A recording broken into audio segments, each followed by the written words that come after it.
My name is Rachel Abish. I was born in 1935 in Budapest, Hungary. We lived in a beautiful apartment. It was a big building with 2 courtyards and lots of kids.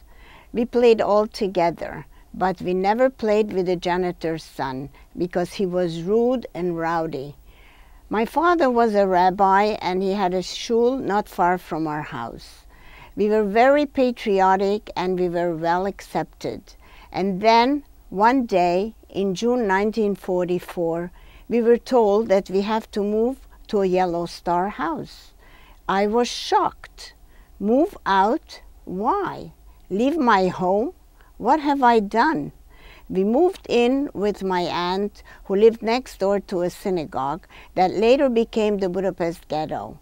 Then, one day, I took off my star and I took the streetcar, which I wasn't allowed to do. I went back to our old apartment. I stood on tiptoe to look longingly into our kitchen, and there sits the janitor, his wife, and his rude son. Here I am, this 9-year-old girl.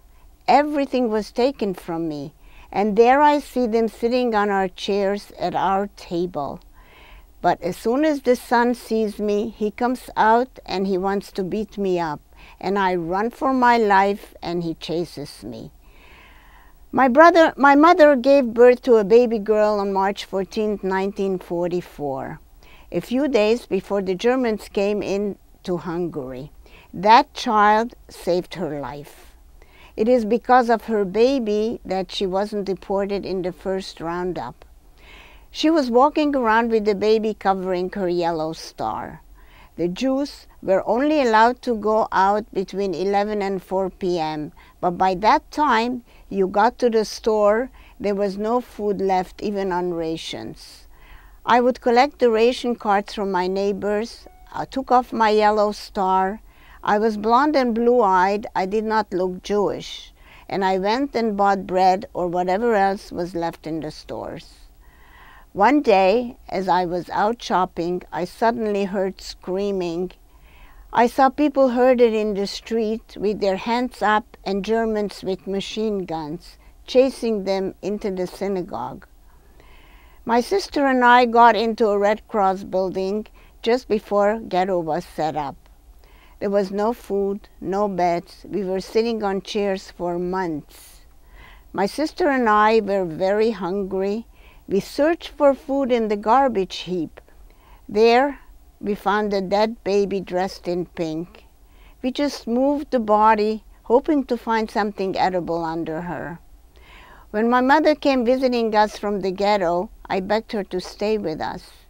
So one day, she just walked out of the ghetto, pulling a carriage with my brother and the baby in it. My mother was a very elegant lady, and when she walked past the 2 guards, one said to the other, "Didn't this woman just walk out of here? We shouldn't let her walk away." So they called after her, but my mother pretended not to hear. "Oh," they said to one another, "look at her. She couldn't have come out of here. She's too well dressed." We were in the Red Cross building until the liberation of Pest. We were covered in scabs and lice, suffering greatly from hunger.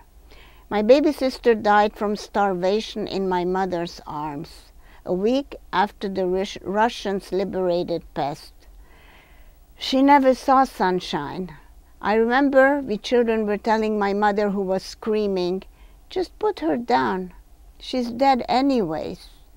I feel that I have been robbed of my childhood. I had no schooling. I only knew hunger and suffering. The war lasted only 9 months in Budapest, but it was still traumatic enough that it changed my life.